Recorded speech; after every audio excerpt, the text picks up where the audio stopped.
everyone, what's up? Welcome again to In the Zone. Together with us is Coach PK, Coach Victor, and Coach Rel.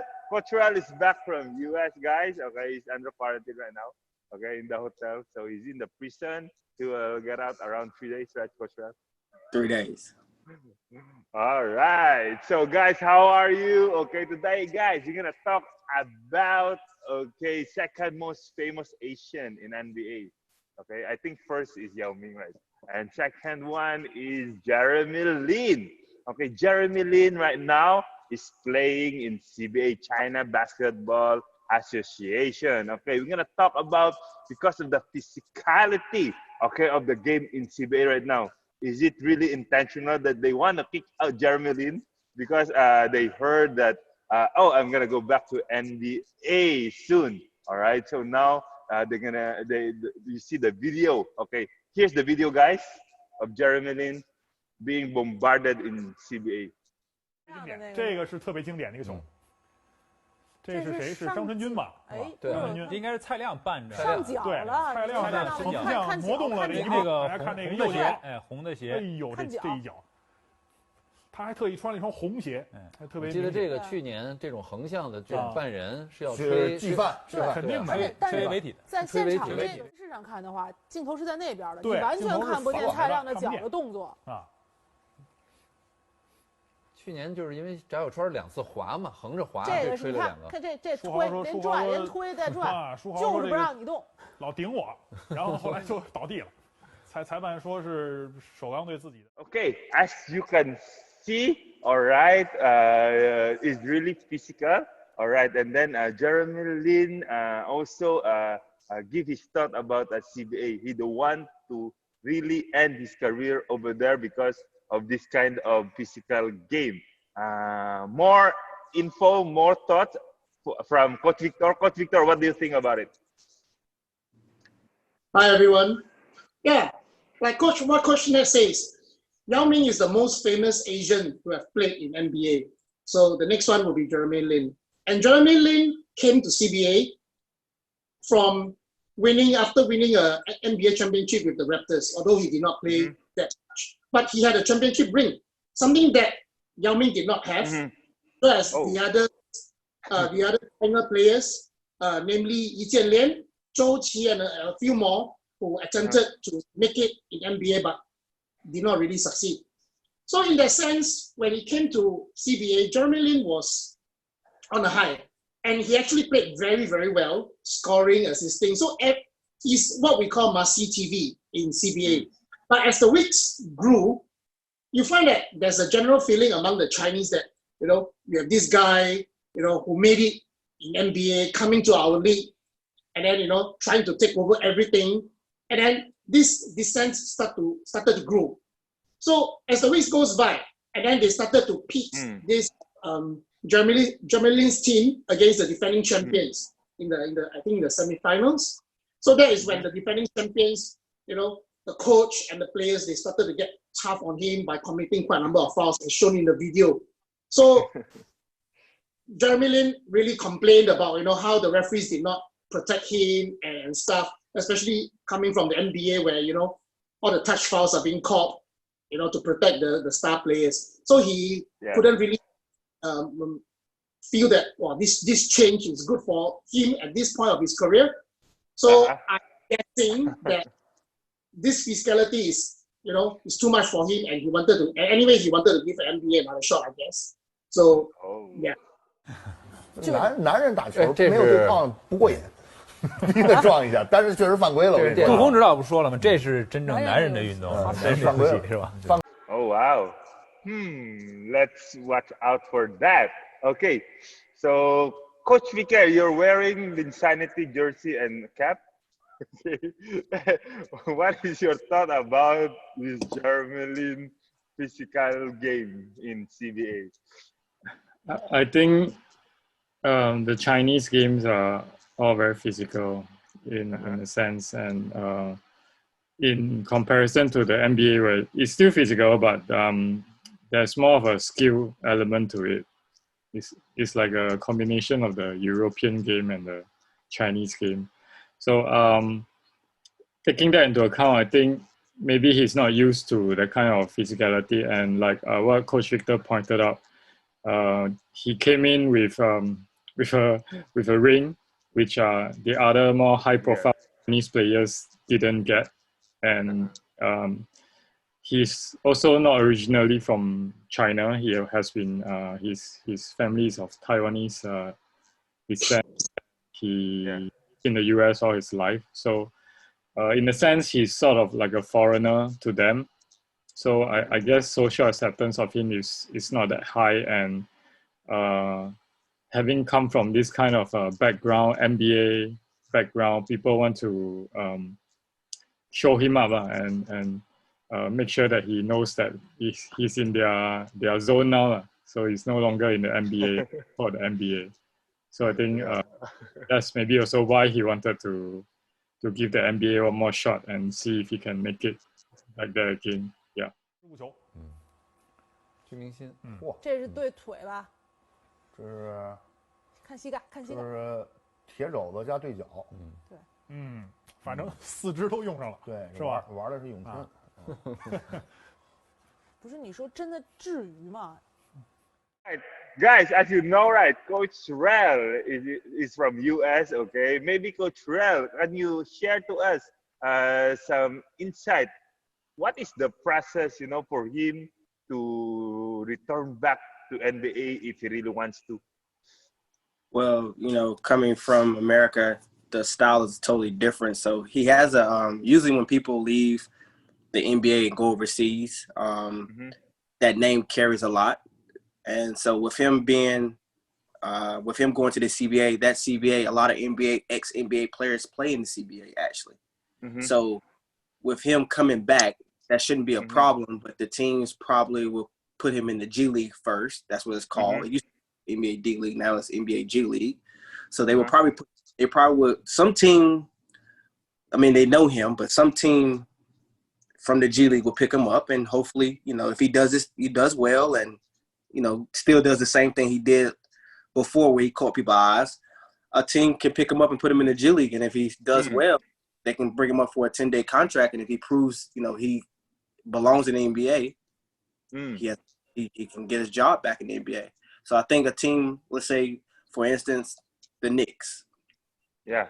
They like him, put him on a G League team. He kills, they're winning, bring him up, pay for a 10-day contract. He does well. Now he's back.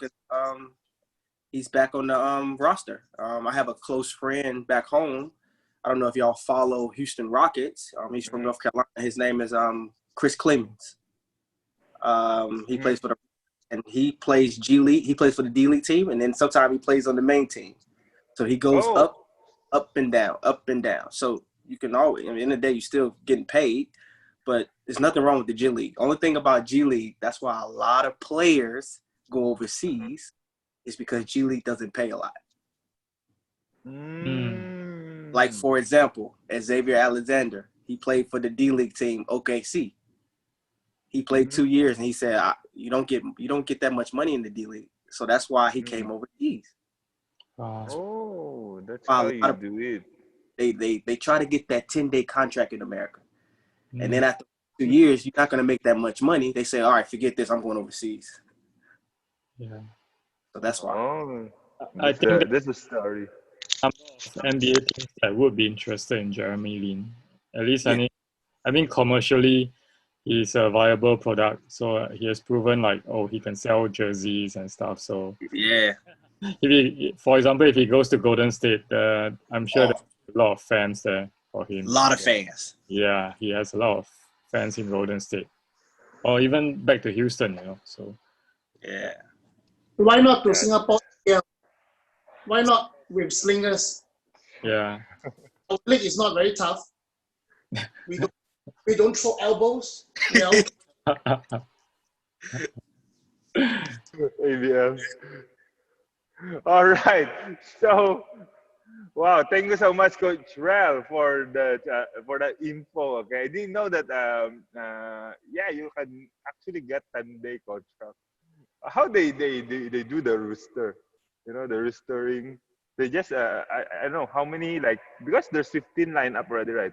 You just take out one and put it up. The NBA you have a 12 to 15 roster. Let's say for instance, let's do Houston again. Let's say Houston has James Harden is not playing. He's out for 2 weeks. They move somebody up from, well, you have a backup guy, like let's say Green. Now let's bring another guy up from the G League team. Let's just put him on the roster just in case Green gets hurt. We have somebody on the roster. So actually, that's how Quinn Cook, he was on the Golden State team. He was on the G League team. Yeah. And he got called up, and that's why he stayed on the roster.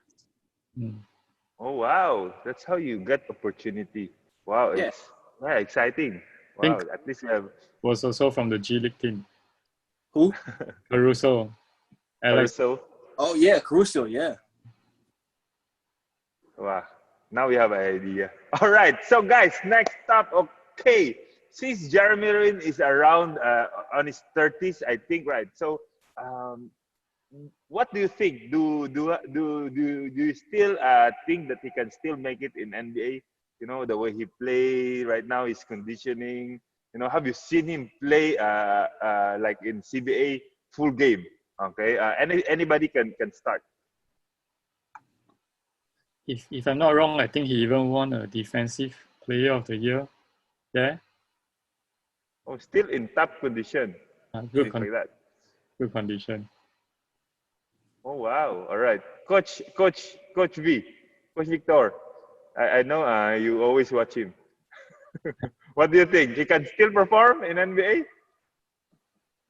I think as long as he's asking for a minimum contract, he is still able to help the team, even as the third string point guard. He doesn't have a direct backup. And then as you can see that those top teams, when deep into the playoffs, they are not going to play a lot of players. So, I mean, on the bench, I mean, to be a J.R. Smith with the topless, him breaking the guy. I mean, Jeremy Lin is more than capable of doing that. Wow. Yes. I understand. Oh, all right. So, as you know, also, right, NBA is like business. Okay. For a point of view, Coach Rel, do you think really he will still pick up some teams if he apply again? Yeah, I think he can still play. He just needs a chance. Just needs a team to give me a chance. I mean, you know, D'Antoni. Say it again. He could go with Mike D'Antoni, you know. Yeah. New team. I hate to bring this up, but I mean, just like Melo, he just needed a chance. Yeah. Just needed to give a chance. Somebody in the NBA could use Jeremy Lin. I mean, I thought he was a hell of a player when he was with the Knicks. But guess what? He had a chance, and then he took advantage of that chance and blew up. Everybody remembers Linsanity. Yes. Yeah. True. America is land of opportunity. Yeah. Meritocracy, anybody can go up there if you just hard work.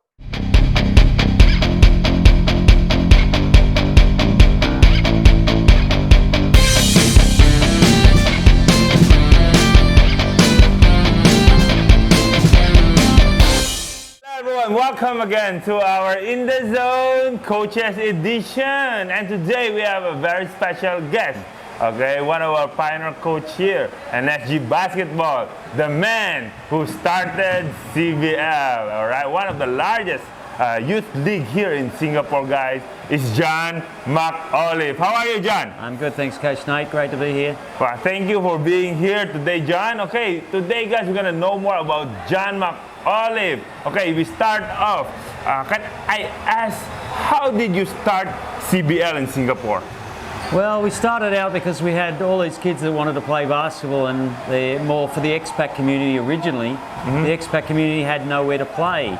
The school system at the time only had under 16s and under 18s, and we had a lot of younger kids that wanted to get involved and started to play basketball. So we originally started a small club and slowly grew that.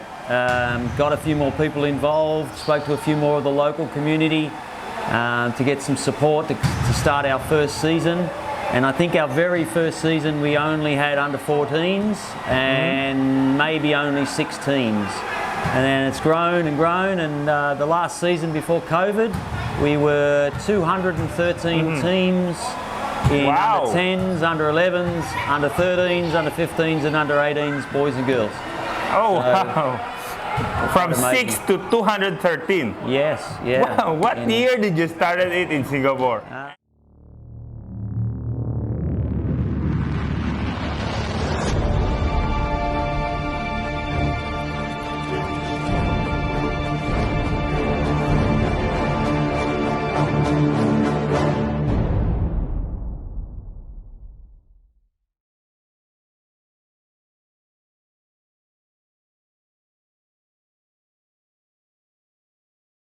We started, if I'm not wrong, 2008, the league. Oh wow! We started to sort of form the clubs and start to get the background in there in 2006. Very late 2006.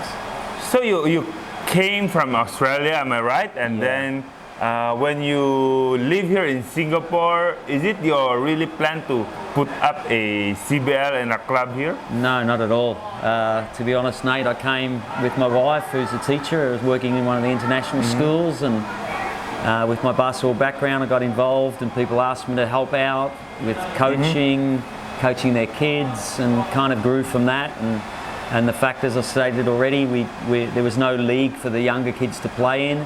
We had a real mixture of kids from all the different schools. A small number of locals joined our clubs at the initial stage, and it's just grown and grown and grown. As I said, 213 teams last year.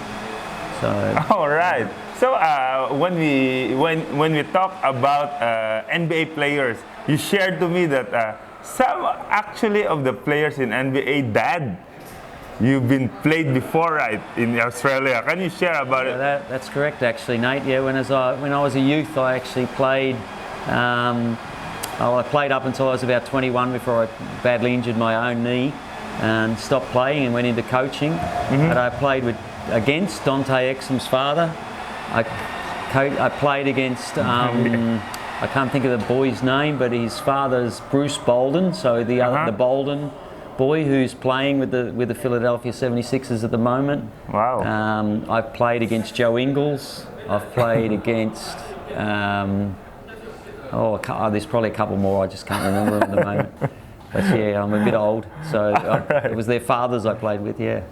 And you're a Larry Bird fan, am I right? I was a Larry Bird fan, yeah. And it was interesting how that came about, really, to be honest, Nate. It was a guy that I started playing basketball with in my first team, who was actually a Celtics fan, and kind of I didn't know much about the NBA at the time. Wow. So he got me interested, but I was a big Larry Bird fan. He was quite amazing. All right, talking about achievements here in Singapore, I also know that we know Ariel Loiter now in US, okay?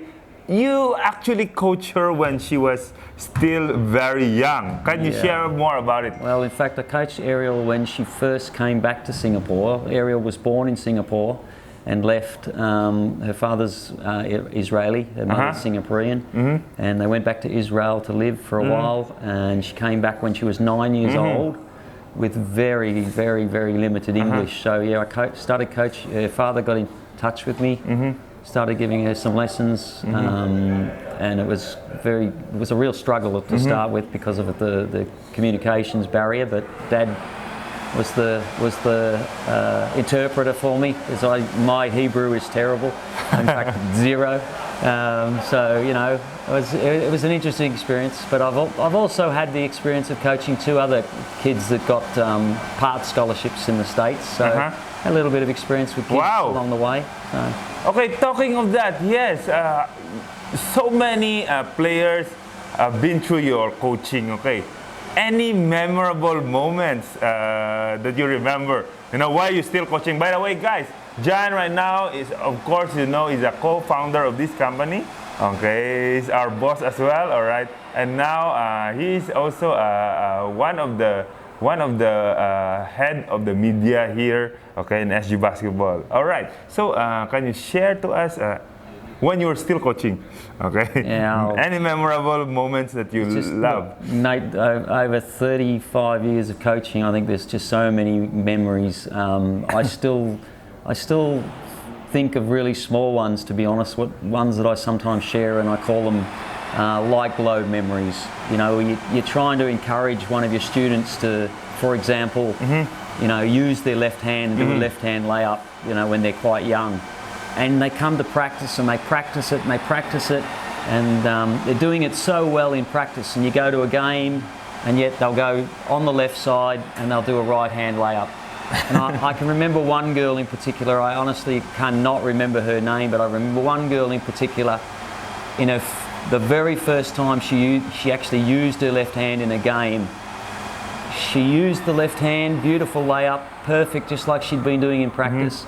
She turned to me on the bench, and I kid you not, it was like watching the Cheshire Cat, you know, on the cartoons, when this grin was just so big across her face. Wow. And she just looked at me with this massive smile and gave me these two big thumbs up. And I gave her the big thumbs up back, to be honest. And, you know, memories like that are priceless, you know, when kids actually, you know, get something that you've been trying to teach them for a while. So those sort of memories are the ones that really stick. Nice. You know, I've had some championships along the way in international tournaments and things like that as well, and they're memorable. But you know, it's the really little things that you look back on, like the moments where the kids are, you know, you've inspired the kids and you've taught them something, and then they actually use it that first time, and it's priceless. I think you know what I'm talking about there, as well as a coach, being a coach. All right, that's really a pure joy as a coach to see, you know, your kids, okay, that you're teaching improve, guys. All right, John, 35 years in coaching. Yeah, long time. If any, you know, any of these people watching right now that love coaching, okay, what is the one thing or more things that you can impart with us? You know, as a coach, you know, as an aspiring coach, just give us a nugget of wisdom here. Yeah, well, I think the major thing with being a coach is to be patient. I mean, I always try and encourage my students to be patient, because you know, kids often want to get things done in a hurry, and nowadays also we're a society, you know, everything's got to be done quickly, and so on and so on. So, as a coach, I think you know, if you be patient with your kids. Give them time, and they always come through. They always come through with a bit of patience. Wow, that's patience, yeah. Everybody needs patience as a coach, especially your coaching. Definitely. Sometimes it's needed more than others. But All right, John, talking about achievements in coaching first. All right, can you share to us more about your coaching achievements? Both maybe, I don't know if you coach in Australia, okay, internationally. Let's go. Oh, so if when I moved to Singapore, coaching in some of the international schools that are in some of the conferences in the region. One of the schools I was coaching at is in two schools I've coached at, actually, in a conference called CSAC. So I've been lucky enough to win 6 championships at CSAC, 3 with girls and 3 with boys. Wow. So that's varsity girls, varsity boys. I think I came runners-up 6 times as well, if not 7. I know there was 1 bronze and a couple of finishing out of the places. One of those championships actually with the boys team was quite memorable. The team that we beat in the final was an exceptional team from Bangkok, and outstanding team, and the school in question, their coaches as well said it was the best boys team they'd ever had. Wow. And my boys just turned it on in the last quarter. I think 2 or 3 of my boys hit at least 3 or 4 3-pointers each. And we were down, so we came back, and you know, they nailed all these 3-pointers, and it was just a it was a fantastic win. We'd actually been beaten quite badly by this team in the rounds. So to turn it around to such an extent, that was pretty memorable. 3 boys, 3 girls. All right. All right. Okay, guys. As you know, Coach John is also a championship coach, as well as championship player. Can you share more about us when you were playing? I don't know, what is that, 1980s? No, it's a long time ago, Nate. It's the club that I joined when I first started playing basketball was quite successful. We did win quite a lot of championships. And as I stated earlier, I damaged my knee when I was quite young, so I went into the coaching. And all the guys that I played with actually continued to play together, and they still play to this day. Wow. In Masters leagues. So back in let me think, when was it? Might have been 2004. I got a phone call from one of the guys that I used to play with, and they'd been playing in Masters leagues, as I said, and they were invited to the Pan Pacific Games, which was being hosted in Brisbane, Australia that year. It's often hosted 1 year in Australia, 1 year in the US. And this year in particular, it was hosted in Brisbane. And they rang me up. One of the guys couldn't get leave from work, and they said, you want to come down and join us? I hadn't actually played a serious game of basketball for, I don't know, maybe 7, 8, 10 years even. Yes. I went down and joined them, and we won the Pan Pacific Games. So I won a gold medal in the Pan Pacific Games as a master. Pan Pacific. So that was pretty special. It was good fun with the guys that I used to play with as a kid, really. So. Guys, as you heard more about Coach John, now you know more about Coach John, all right? Next time, we're gonna interview him more, okay? That's only one part of Coach John's interview. I know he has a lot of things to share with us next time. Coach John, thank you so much for being here in the Zone Coaches Edition. All right, see you next time. Bye-bye. Bye.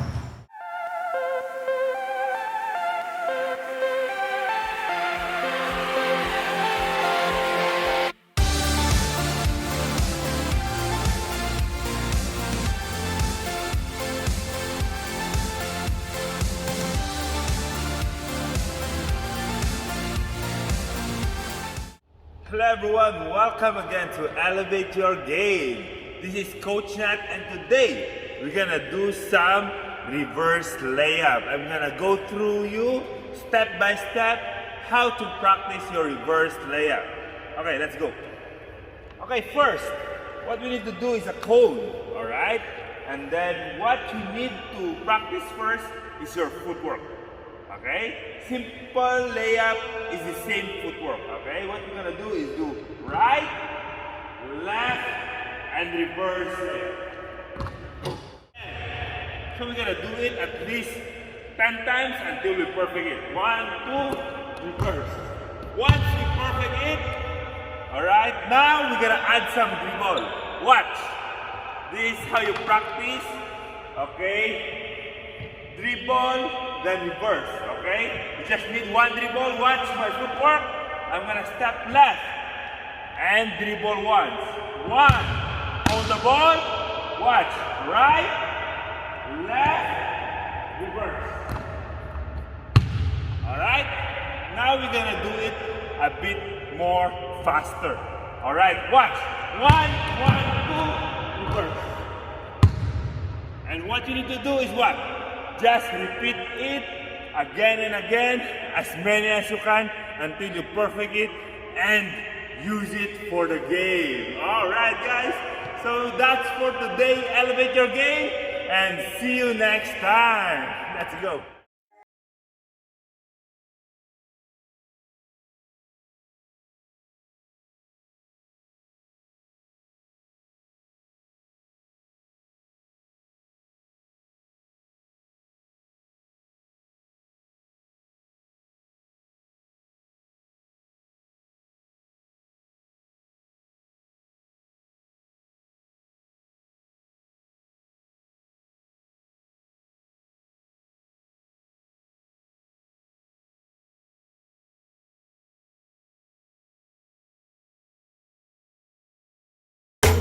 I'm Coach Ismail. Welcome to In the Zone Challenge. Today we are gonna do around the waist. Let's go. So we're gonna do 1, 2, 3, 4, 5, and 1, 2, 3, 4, 5. So yes, let's see for the challenge. guys, thank you so much. Okay, for today's topic, it's very exciting, especially for Asian. Okay, for Singaporean that is watching. Okay, guys. Yeah, we encourage you to work hard. Okay, anything is possible in basketball. All right, so that's it for today. Thank you so much for watching. Okay, guys, don't forget to comment below, suggest anything you want us to talk about, and we're open for suggestion. And that's it for In the Zone. See you next time.